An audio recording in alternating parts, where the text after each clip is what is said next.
waxtaan campagne électorale bi naam jeex na mais campagne électorale début la ba vote bi jeex donc il faut rester mobilisé ba heure bu vote bi jeexee live bi nag du live propagande du live campagne parce que je crois que avec notre tête de liste nationale Ousmane Sonko def nañu campagne bu neex a neex macha allah def nañu campagne bu yaatu lépp lu waroon nekk discours programme wax nañ ko sénégalais yi fépp fu ñu mënoon a dem nañ fa fi ñu egsiwul ñu ngi leen di baalu àq di leen wax ne def nañu même plus que possible l'impossible même laa mën a wax parce que comme nu mu leen ko waxee il y a des jours où peut-être nelawuñ sax 4 heures wala 5 heures de temps sachant que itam chauffeurs yi dañuy dañuy dawal dañuy sonn sécurité yi dañuy sonn mais malgré tout ça on a parcouru autant de kilomètres pour rek mën a saafonte ak sénégalais yi donc fépp fu ñu jotul dem nañu comprendre ni bu doon suñu yéenee bopp kese waxuma la sax ay dëkk ay département ay commune mais ay kër sax dañ fay wàcc dugg ci biir kër joxante ak nit ñi loxo xëy na nag nit mënul matal lépp mais bu loolu tax kenn saalit bu loolu tax kenn bàyyi bu loolu tax kenn gis ci boppam na ngeen gën a mobiliser wu donc live bi live bu cant ak ngërëm la remerciement yi dina ñëw après parce que nag campagne bi ñaar la woon ñun dañoo nekkoon ci terrain bi di campagne mais yéen a tax ñu gis ñu ak ñu seetaan ñu su ma nee yéen nag c'est large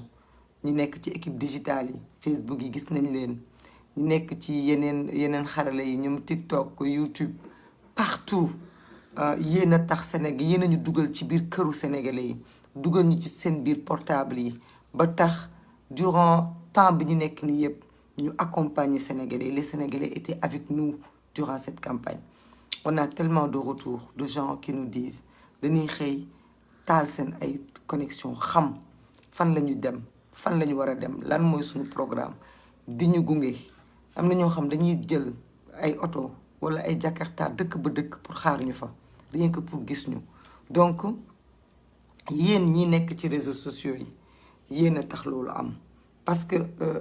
temps bi ñu am ci temps d'antenne bëriwul pour wane li ñuy def lépp te télévision yi tamit xëy na mënuñu accompagner ñu dem fépp mais on a vu la force des réseaux sociaux yéen a nekk seen biir kër yi di def ay live di def ay publication tey am na lu ngeen apporté ci xeex bi te yéen sax yéen a apporté ci campagne bi touche boobu noonu am na ñoo xam ne xamuñu woon Maimouna mais yéen a ko valoriser yéen a ko approprié wu yéen a comprendre ni li ñuy def nii yëpp c'est pour avoir plus de visibilité pour la coalition c'est pour itam appeler les gens à venir avec nous on a tendu la main vous l'avez prise et vous l'avez aussi tendue aux Sénégalais qui l'ont prise et rien que pour ça des remerciements mënul nekk tey dafay tuuti on va attendre après la victoire inchallah on va vous remercier parce que soo gisee ñu ne après la victoire du naagu mais c'est parce que dañu xam dañu dégg dañu gis li Sénégalais di dund du ñun ñoo nekkoon ci gémmiñu nit ñi du ñun ñoo nekkoon ci tànku nit ñi du ñun ñoo génnee nit ñi à ce point-là certes il y a quelque chose am na espoir bu juddu mais itam il faut se dire que dafa am itam benn lassitude bu am benn déception bu am ci Sénégalais yi par rapport ak régime bi nga xamante ne moo leen jiite boobu ba léegi tey nag fi ñu toll nii dañu nekk ci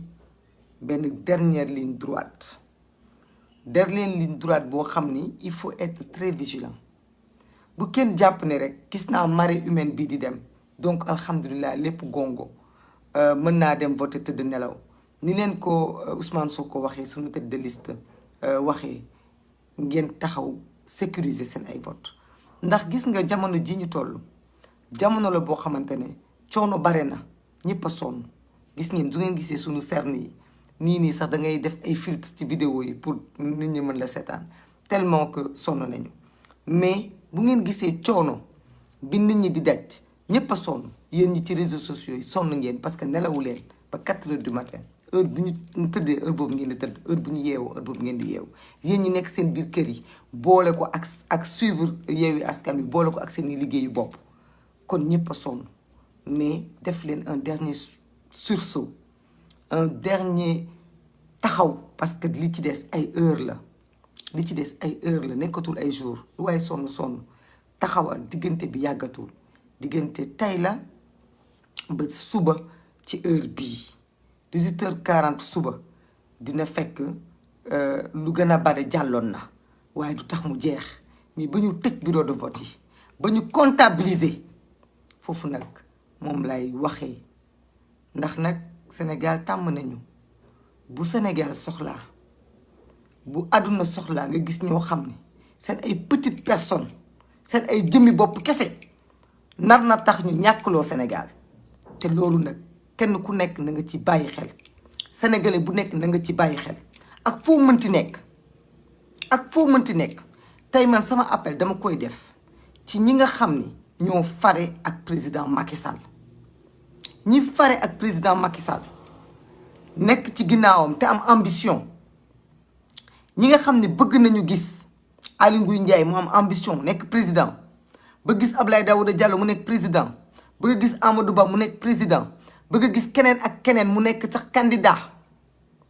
da ngeen am seen destin à jouer yéen waa APR vous avez plus à jouer que ñun ñi nekk opposition parce que ñun ñi mun ngeen jàpp ne dañuy xeex pour rééquilibrer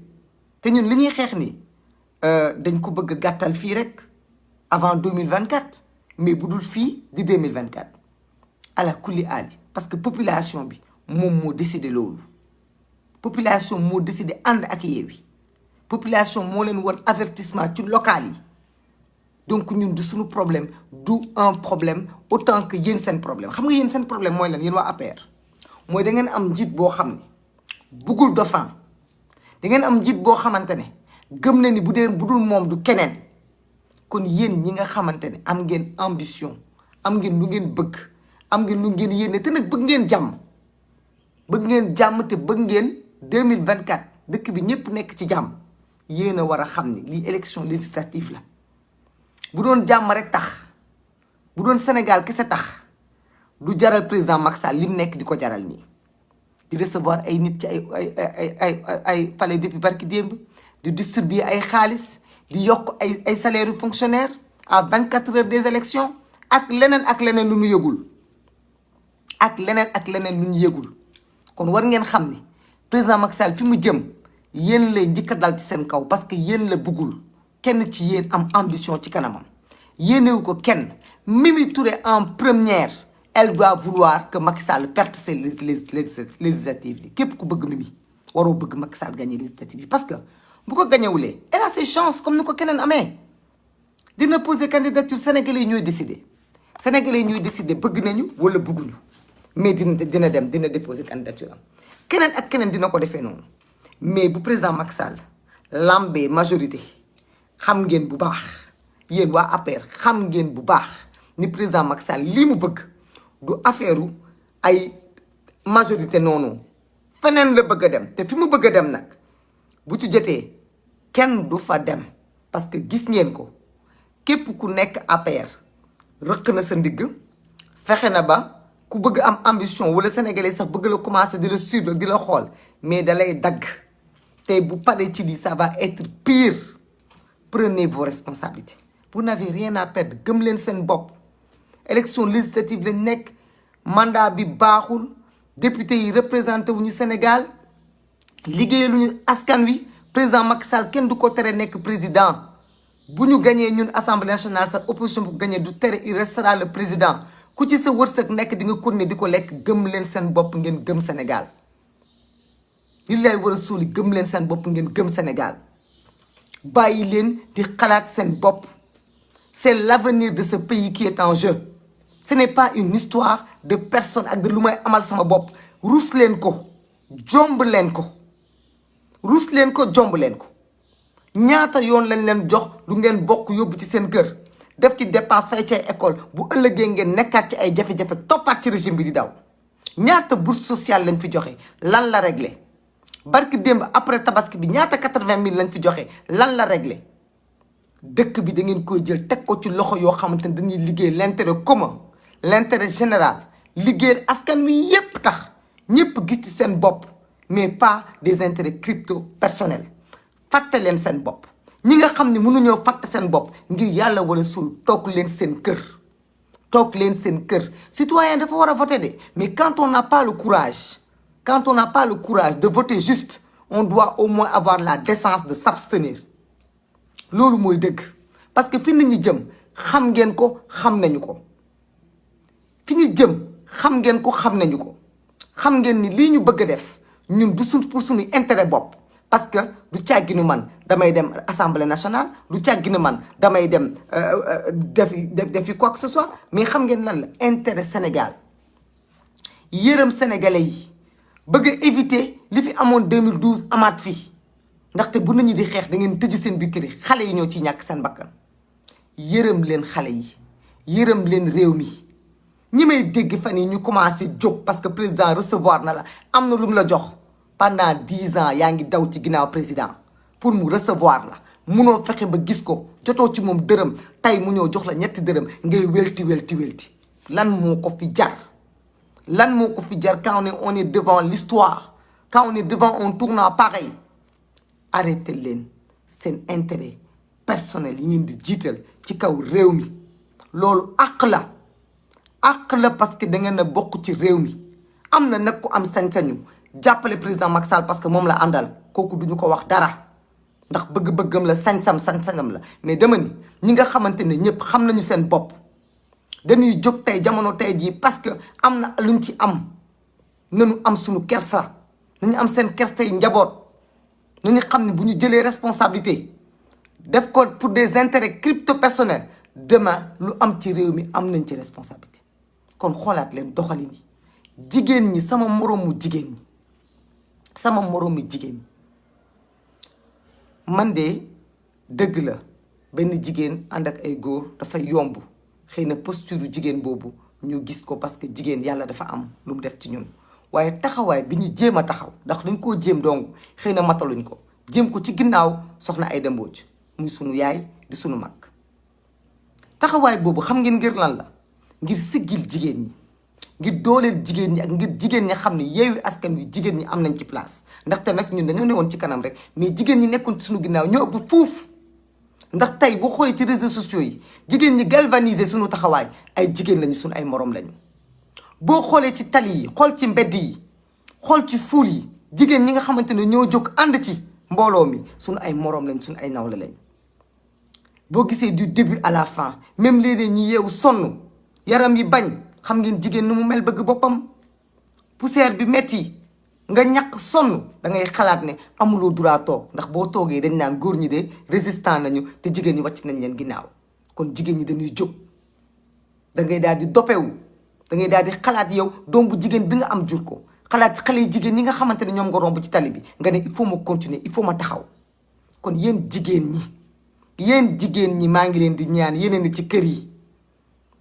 financement buñ leen jox sagaru 300 000 500 000 bu mu tax ngeen jaay seen avenir dig buñ leen jox bu mu tax ngeen jaay seen avenir yéen jigéenu Sénégal yéen lay waxal yéenay dem marché ceeb bi cher diwlin bi cher yàpp bi cher jën bi cher yéen a koy dund jigéen nag laa wax jigéen global la amul APR amul opposition yéen jigéen ñépp yéenay dund loolu kon xam ngeen ni méttee bu leen xool tey benn bis rek intérêt bu ñu la ñëw bokkal ak dig bu ñu la dig ku la dig fukki at lijjanti lu la du tey la lay lijjanti kon delloo si leen seen xel ngeen bañ a rater ce train ngeen jël la majorité ngeen jox ko la coalition Yewwi Wallu ñun ci liñ leen woo dafa yomb ñun bu ñu leen woowoon ci ñun kese Yewwi kese wala Wallu woo leen Wallu kese ngeen ne ñii ñoom ak yeneen coalition yi ñoo yem mais xam ngeen ñun lu ñu wutale ak ñoom ñun dañoo jéggi suñu bopp booloo joxante loxo dajaloo daal di ne dañuy def benn coalition boo xamante ne ñun ñoo koy bokk amul kii fépp fu ngeen dégg Wallu xam leen ni Yewwi ngi ci biir fépp fu ngeen dégg Yewwi xam leen ni Wallu ngi ci biir coow li nag bëri na am nañu ba léegi ñoo xamante ne nanguwuñu comprendre ñu ngi laajte mais un conseil bu ma leen di jox xam nga kan moo nar a sonn ki dëkk Dakar bëgg lijjanti mbir ki Bounkiling ak mbir ki lan la ñuy voté kenn ku nekk bërëb ba mu dëkk ne lijjanti bërëb boobu lu mu fay voté na dox ca loolu kenn ku ne bërëb ba mu dëkk na mokk ci moom ni bërëb boobu lay voté ndaxte foog naa communication bi Ousmane Sonko wax na ci ay yoon Déthié Fall wax na ci Khalifa Sall wax na ci sunu équipe digitale yi partagé nañu wax nañu bu ngeen duggee ci réseaux sociaux yi bu ngeen duggee ci rajo yi nit ñaa ngi wax ñépp xam nañu Touba wàllu la Pikine wàllu la Dakar yeewi la Thiès yeewi la mën nañ ko continuer noonu continuer mais li leen di noppal moo xam diaspora nga nekk moo xam feneen nga nekk mooy kenn ku ne na tippoo benn ba ñaar bu leen ko weesu parce que nag sinon da ngeen di brouillé wu da ngeen di jaxasoo kenn ku nekk na tippoo benn ñaar wala ñett daal di ne man kat ci lii laay wax xam ay nit ku leen man ci waa Thiès lay kii jël Bakel kay jël lii ngeen daal di koy def noonu bu ko defee dafay simple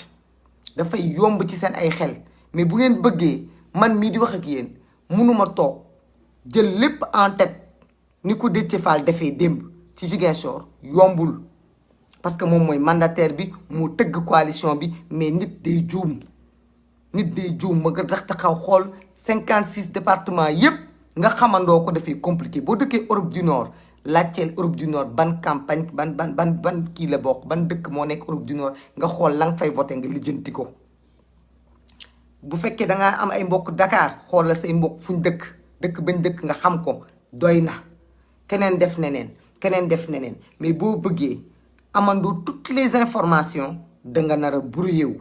da nga nar a jaxasoo wa ilaa su ngeen duggee ci sunu page force citoyenne page bi ñu jéem nañu lépp luy bulletin def nañ ko fa def nañ sax ay collage photo pour won leen bërëb bii diw la lii la bërëb bii diw la kon dem leen ci page bi ngeen informé wu dugg leen ci page coalition force Yewwi Askan Wi di ngeen fa fekk itam comment voter page Khalifa Ababacar Sall bis bu yàlla sàkk étape bu ñu def dafay bind wax ba pare wax zone boobu nan la ñuy voter page Ousmane Sonko noonu page Déthié Fall noonu Cheikh Tidiane Youm noonu Cheikh Tidiane Dièye noonu Moussa Tine noonu ak ñi nga xamante ni Habib Sy noonu ak ñeneen ñi ñëwul gàcce ngaalaama def leen lépp na ku nekk jëm concentré wu ci loolu loolu il fallait que ñu wax ko tey ñu insister ci loolu beneen bi ma bëgg a insister mooy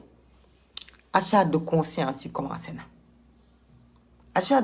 yi commencé na am na ñu ne campagne bi jeex na dëgg la waaye nag vigilance maintenant jusqu'à demain man de suma ay nelaw wala suma ay coono dama koy takk tënk ba suba incha allah waaw ba ma voté ba pare balaa may voté sax bu ma xëyee dinaa def sama devoir tey laa koy commencé mooy képp ku ma xam képp ku jàpp ne sopp nga ma képp ku jàpp ne ma bokk nga ak man képp ku jàpp nga ma xaritoo ak man képp ku jàpp ne Maimouna Bousso mii bëgg naa ko gis ca kanam bëgg naa ko dooleel bëgg naa ko jaajëfal voté lal coalition Yewwi Wallu taxawal ci loolu dimbale ma ci loolu parce que loolu laa am looloo tax ñu takk suñu ay bagage boobu ba léegi ne ci àll bi di xeex bàyyi suñu njaboot kon nag yéen nañu mën a dimbale ci loolu ngeen voteer ñu sama mbokku Haalpulaar yi nag muy Podor Dagana zone yooyu nga xam ne demuñu fa onon fof yenne on mbiyama oɗon jarlo oɗon jaafo par ce que yenne Allah ne seedi emin jiɗno arde ha e moon onon jiɗno yettade e moon par ce que yimɓe fof no gandi Podor holto tolni e Yewwi Askan Wi onon fof ɗon gandi hayso wona haydara min goto e hooram mbiɗa yiɗno yaade Podor mi yaha ha Kaskas mi yaha ha Gollere mi naata e bandirabam kono noon ko campagne o ñoosi ko hunde nde ñoosi tigi rigui hay goto e amen wawano yenne wadde plus que ce qu'on a fait on était vraiment à un moment il fallait que min garta Dakar parce que ko programme o woniri noon kono wona wasde tinde on wona wasde yidde on wona wasde toppitade on wona kadi yimɓe ne cikki enne so neɗɗo yeehi Podor pertat walla so ala Podor pert Podor ko wallu emin jiɗno yaade ha Podor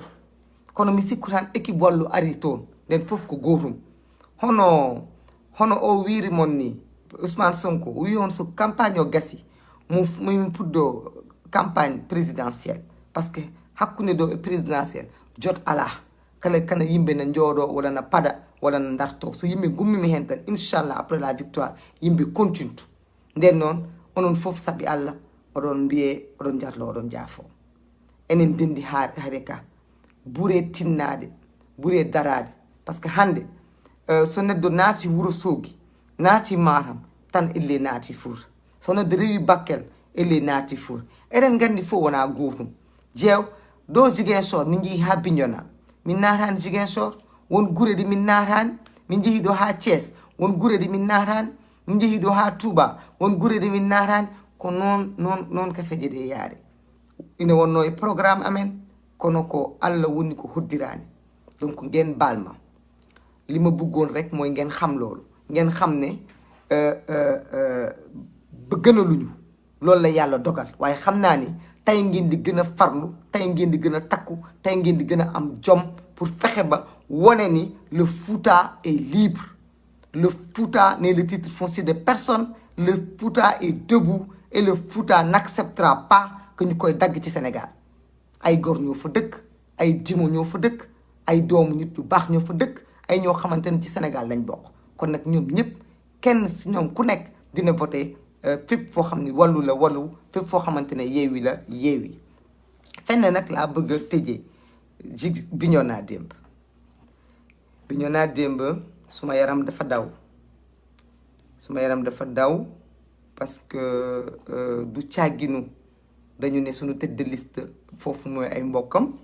ndax wane nañ leen ni moom fépp ay mbokkam ñoo fa nekk ci campagne bi mais tertu bi ñu tertu fépp fu ñu dem teru nañu fépp fu ñu dem bëgg nañu fépp fu ñu dem tàccu nañu Ousmane Sonko nee na Wourossogui moo gañe man dama ni Bignona muy di gañe Bignona di gañe noonu la joolaay di wax Bignona ji gañe Bignona muy di gañe ndaxte Bignona démb dañu ñu teral suñu yaram yépp daw ñu wax ànd ak ñun ci sentiment mbëggeel ci sentiment affection du début à la fin comme partout ailleurs mais tey bu ñuy wax rek man dama ni Bignona muy di gañe Bignona moo gën a gañe Ziguinchor moo gën a gañe Wourossogui gën a gañe sax Mbàkke gee sama dëkku maam Jaara Buso boobu man daal ñoom laa jox la palme parce que nag bëggoon nañu waxtaan ak ñoom ne leen di saaful bëggoon nañu waxtaan ak ñoom benn la rek ndax suñu tête de liste wax na ak ñoom mais nañu xam rek ni ne ñun kontaan nañu voilà kontaan nañu ni ñu koy waxee di kontaan mëmëg Bignona Maïmouna Bousso di kontaan mëmëg vraiment c'est ça, c'est un message que je voulais faire pour loolu en plus faire un message de remerciement à la conférence des leaders parce que ñëpp ci jàpp ñëpp góorgóorlu équipe technique yi ñëpp vraiment ni ko président Ousmane Sonko waxee démb kenn amul seen fay mention spéciale chauffeurs yi nga xam ni ñoo dawal ba suñu baqani mucc mais à la sécurité yi nga xam ni à chaque fois ils sont sortis de leur corps des fois on se disait même ni qu'est-ce qu'ils prennent parce que ñun peut-être toog ci naaj bi yëg ci kaw sax léeg-léeg mu metti ci ñun mais ñoom ñi nekk ci terrain bi di daw di liggéey di yéeg di wàcc te ils ont fait ça toujours avec le sourire avec la politesse vraiment équipe animation yi vraiment yéen ñi ci réseaux sociaux yi yéen ñi ci biir kër yi yéen ñi ñu dalal ñaanal ñu gunge ñu nekk ak ñun fu ngeen toll di ñu xool di ñu xool di ñu suivre yéen ñëpp ñu ngi leen di jaajëfal mënuñu lim ndax ku lim da ngay juum doo matal donc vraiment ñu ngi leen di jaajëfal mais ñu ngi leen di appeler encore ngeen gën a taxaw sensibilisation bi nag bu nekkee entre républicains tamit on assume dëkk yi ñiy dem marché bu ñu yeewoo bu ñuy xëy di jël jakarta yi clando yi message yi continuer leen di ko jàllale ku yeewoo Touba boo gisee kuy dem marché commune département ba yépp ne leen ko fii Wallu la ñuy voté grand place yi benn par benn bu leen continuer leen xam ngeen lu tax ñuy continuer xam nga lu tax faut pas laisser la propagande parce que dafa am ñoo xam dañoo malhonnête yow da nga malhonnête ba yemoo ci sa liste yow léegi da ngay dem di jël ay mauvaise information di jaxase xelu askan wi naan leen fii diw la pour jaxase seen xel donc on est obligé de continuer ndax bu du woon loolu ñun dootuñu fi nekk di wax parce que ñun li ñu waroon wax lépp wax nañ ko mënatuñ fi wax lu ëpp li fi Ousmane Sonko waxul c'est pas possible jàll na wax nañ fi lépp mais soo gisee ñu jógaat encore di waxaat te nag ñu nekk yéen la bu ngeen ko bëggee jàppee noonu kese boo yeboo ngeen noppalu ngeen xam ni ñun bi mën nañoo fay def 100 live fii ba suba mën nañ sol suñu dàll yi di jóg di dugg ci biir kër yi grand place yi marché yi dama ni marché jigéen ñi nga xam ne suba ñoo féete ci côté dëgg wu Yewwi Wallu ku ciy duggi marché boo demee ca marché ba ka ngay jaay wax ko ka ngay romb wax ko oto ba ngay dugg wax ko fi ngay wàcc wax ko dégg nga taxi bi ngay yéeg wax ko fi ngay jaar waxal fépp waxal ki nga xamante ne dafay xëy suba dem ca tànganaa ba na wax kay yéeg ca kaar ba na wax kay bale ji fobeere na wax ñépp laa lay wax nii ñépp bu leen bàyyi parce que ñoom dañoo nekk di dugg ci xelu nit ñi di nasaxal seen xalaat kon nag bu leen ko sàggane bu leen jàpp ni mokk na ma ne même su mokkee ngeen jéggal ma wante même ñi julli ji fajar ku ci julli ji fajar jàkka booy ñibbisi ko ngay taseel wax ko ki ngay taseel ci yoonu jàkka ji ne ko yow mii julli ji nga ba ñëw saafante ñoom yàlla nangu suñu ñaan wante booy dem diw mi lii ngay voté waaw kay ndaxte li ñuy def ci jaamu yàlla la bokk ñu julli ji jàkka fajar nañ ko wax ñi nga xam ne ñoo dem ci église yi nañ ko wax ku nekk suba église buntu église yi yéen ñi nekk ay patriote nekk dem église yëpp ku ci génn église ña nga fay taseel nuyantu ñoo saafante ñoom ne leen jóge on a déjà prié il faudrait que boo demee voté nangam waaw ba ci buntu bureau de vote ñay jaay ndékkeeg ña ngay romb dee leen wax ku ngeen gis xamul comprendre xam nga ki ngay voté salaamaaleykum naka nga def xam nga fii kan la xam nga fii lan la fii parce que li tax ngeen war ko leeral nit ñi mooy ci biir bureau de vote yi dina am Yewwi dina am Wallu normalement fii Yewwi la warul am Wallu parce que liste bi fi nekk Yewwi kese moo def liste mais comme pouvoir bi dañoo malhonnête bu ñu malhonnêtul woon Dakar duñ fi teg benn bulletin Wallu yaa ngi dégg dañ koy tegee ne mais quelque part itam Wallu am na ñu ko mën a voteel parce que ñooñu peut-être dañuy jàpp ni ñoom voté luñu ci liste département bi mais national bi dañuy voté mais ñoom duñ ñu ko yombalal donc dañ ñëw tegal leen ñaari bulletin dinañ leen tegal Wallu tegal leen Yewwi yéenay romb comme ni leen ko Ousmane Sonko waxee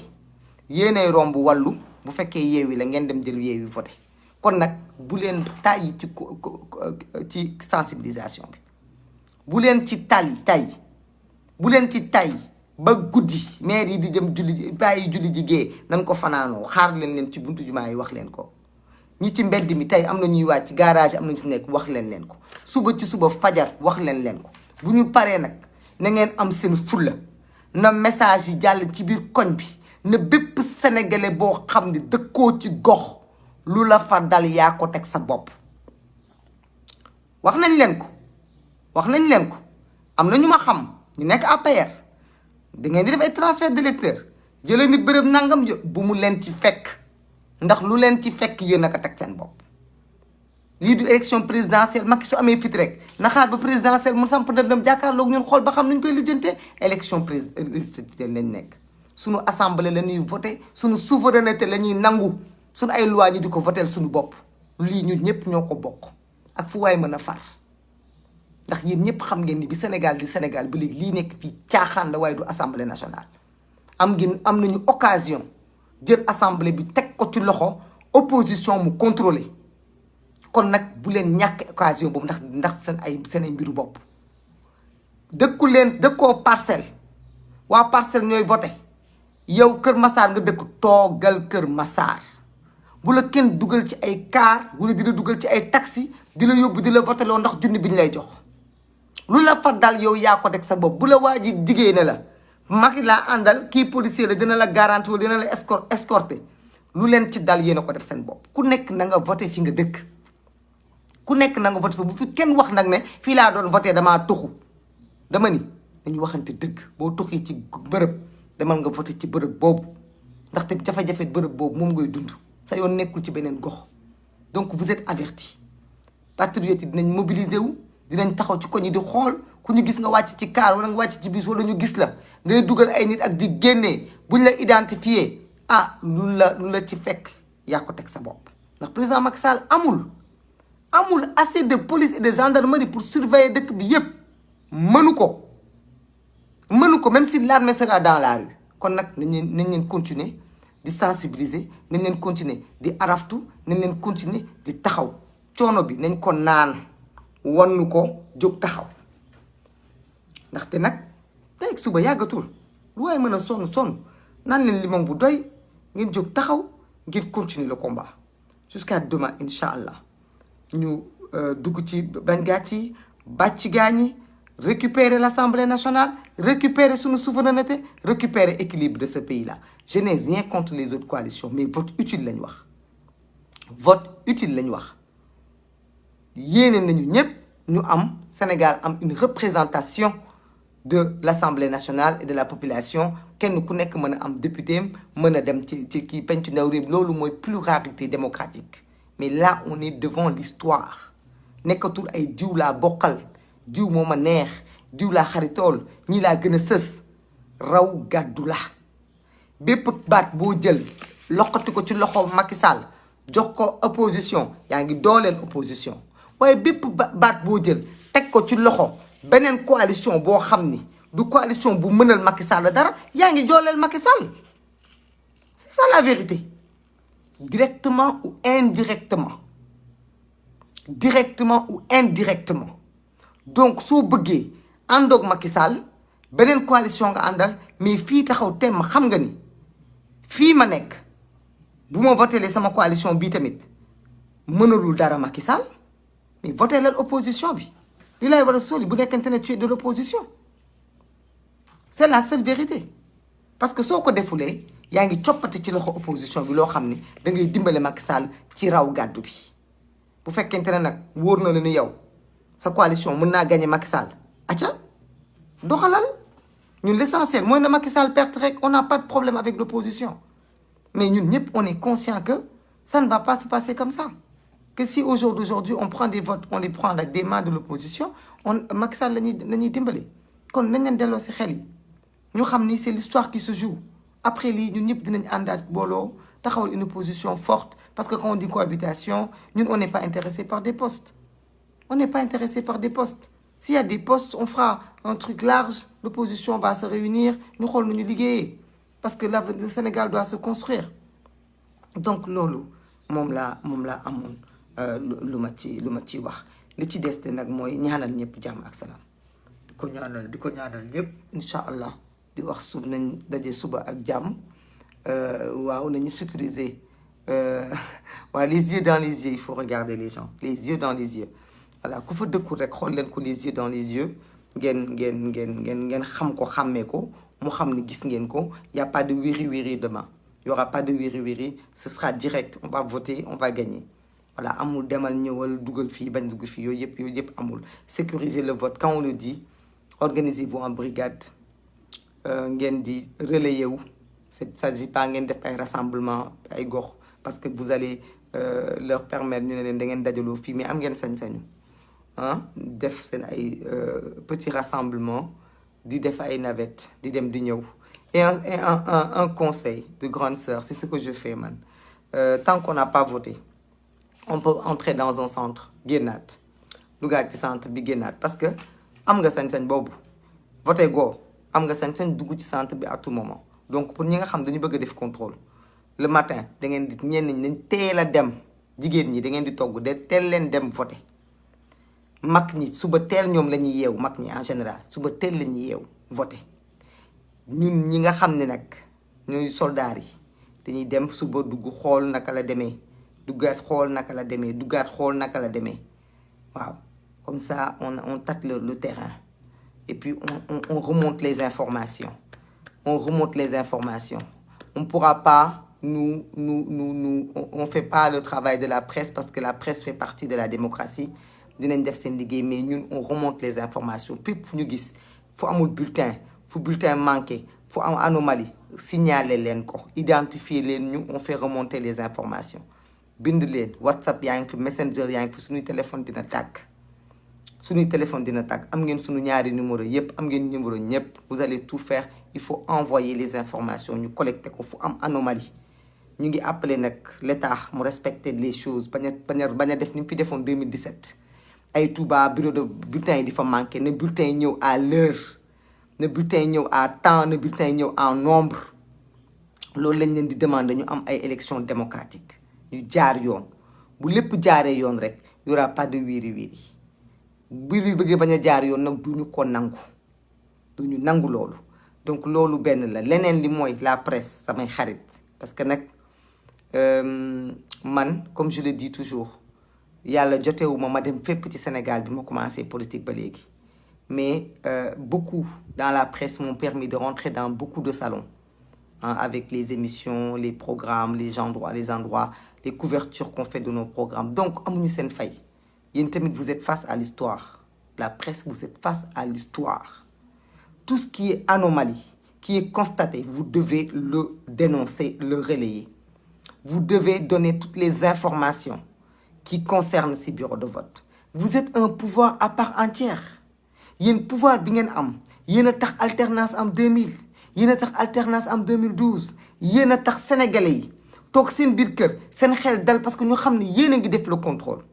kon nag dellu leen fi ngeen nekkoon parce que tey yàlla indi na lu mu teg suñu loxo muy réseaux sociaux yi tey am na ñoo xam ni début campagne bi ba léegi taaluñu télé benn yoon te ils sont au courant de tout ce qui se passe te taaluñu télé benn yoon kon war ngeen xam ni yéen vous avez remontada ngeen war a def yéen da ngeen a war a daw dab si récupérer seen place mat ka sëkk nag parce que jàng ngeen bëgg ngeen réew mi te yéen seen la mais def leen ko bu leen nangu kenn xoqatal leen taxaw leen ngeen def seen liggéey ngeen def seen rôle ngeen informer juste et vrai ngeen joxe les bonnes informations bu leen kenn manipuler parce qu'on a besoin de vous c'est ensemble qu'on va faire ce pays-là donc ñu ngi leen di xaar foofu yéen les agents de la presse ñu ngi tamit di demander tey solennellement bu fekkente ne dem nañu ba information yu commencé jib na ñëpp ànd ak dal nangu itam parce que waa Benno duñu nangu ils risquent de créer di jaxase pour bañ a accepter leur défaite c'est pas une fin en soi élection législative la ñuy fal kon nag na ñëpp ku nekk na def responsabilité ku nekk na taxawaayam ku nekk na def li nga xamante ne moom moo ko war li fi may tëjee nag mooy ñi nga xam ni ñoom lañu dénk sunu ay bulletin ñooñu maa ngi leen di ñaan nit day gore foofu laa mën a yem nit day gore ñi ñu ko séqal coalition la ñu nekk fu yeewi nekkul walloo nga fa fu wallu nekkul yeewee nga fa waa wallu bu ñu war waa yeewi bu ñu war waa wallu bu ñu warontee defuñu ko kenn suñu bopp lañ ko def parce que le Sénégalais regarde et écoute def nañ fi lu kenn deful dajale coalition Yewwi Wallu militant Yewwi Wallu taxaw leen ngeen dimbale seen responsable à rester droit à rester debout ku ci bëgg a jàdd xamal leen ko ni bis boo fi defee naka su dul noonu ñun ngay fekk sa kaw foofu lay tëjee parce que j'insiste à ça amul nga nekk fële ca Ourossogui wala fële ca Podor nekk ci benn coalition waa coalition ba dénk la fa ne nga am neneen nang ci war a taxawee wala nang ci war a defee naan danga koy def au détriment d'une coalition soo ko defee def nga ko ñépp def nga ko sa bopp def nga ko l'avenir de ce pays mais soyons vigilants nañu contrôlante waaw ku ci ne ci poste bureau de vote bi ngeen nekk jéem leen xam ñan ñoo fa nekk mandataires yi jéem leen xam ñan lañu su ngeen duggee di voter identifier les mandataires bind ko ci seen feuille teg waaw na mandataires yi xam ni yéen ñi dëkk ci gox bi yéen a ngi leen di bàyyi xel yéen a ngi leen di surveiller ba mandataire bu ci nekk na xam ni bis bu jaayee suñu ay PV wala mu def naka su dul noonu dëkk bii du fi xajati parce que léegi dañoo yor suñu télé ci poche te dootuñu nangu ay nit nekk suñu biir di nekk ay traîtres de ce pays di nekk des traîtres de cet avenir que nous sommes en train de travailler. Donc vraiment taxaw leen ci loolu jaxasoo leen contrôlante surveillance les gens se surveillent ce n'est pas une question de confiance ñun même nos jeunes qui sont dans les différentes commissions on leur a dit fu ngeen mënti nekk surveiller ku ngeen gis mu am ay regards suspects wala di génn di woote téléphone wala di surveiller comme du lait sur le feu donc vraiment ngeen baal ma sonn nañu torop dañu egsi rek ne nañu wax balaa ñuy jóg peut-être génn tuuti noppalu mais dem tuuti au niveau aussi de Grand Yoff parce que foofu la ñu dëkk amuñu woon temps sax jaxasoo ak ñoom boobu léegi ñu ngi ci campagne nationale bi mais dafay baax am na ay kër yoo xam ne il faut ñu dem dugg fa saafonte ak ñoom nuyonte ak ñoom jaajëfal leen ci gunge bi ñu doon gunge ci campagne bi mais itam feddali leen suñu kóorlale te wax leen ne leen élection bi suñu élection la suñu pal la ñun ndax suñu falu avenir la donc lu bare def ci dëxëñu donc loolu la ñuy ñëw dem def nii peut-être on dinañu pare balaa guddi incha allah ñu mën a am une bonne nuit de sommeil et puis suba 8 heures incha allah ñu commencé liggéey bi taxaw Yewwi Askan Wi na seen xel daal am nañu des gens responsables yoo xam ne ñu ngi ci liggéey bi comité boo xamante ne y a beaucoup de patriotes yoo xam ne ce sont des gens volontaires ñoo xam ñooy nekk ci QG bi ñoo xam ne ñooy liggéey mais bu leen hésiter képp ku am numéro koo xam rek na nga envoyé information boo am et puis la presse aussi on compte sur vous pour faire le reste du travail donc jaajëfal naa ñëpp kontaan naa ci yéen amuma seen fay vraiment comme je dis waxtaan bi ak jaajëf gërëmte bi beneen yoon lay dekk du nekk tey beneen yoon lay nekk incha allah donc loolu daal la amoon du may wax et puis di waxaat encore suma mbokk waa Ziguinchor yi que maa ngi leen di wax Njomre Saaful à tous di leen gërëm et puis di leen jox dig daje demain incha allah on fera différentes lives différentes informations si fanaan ak jàmm bu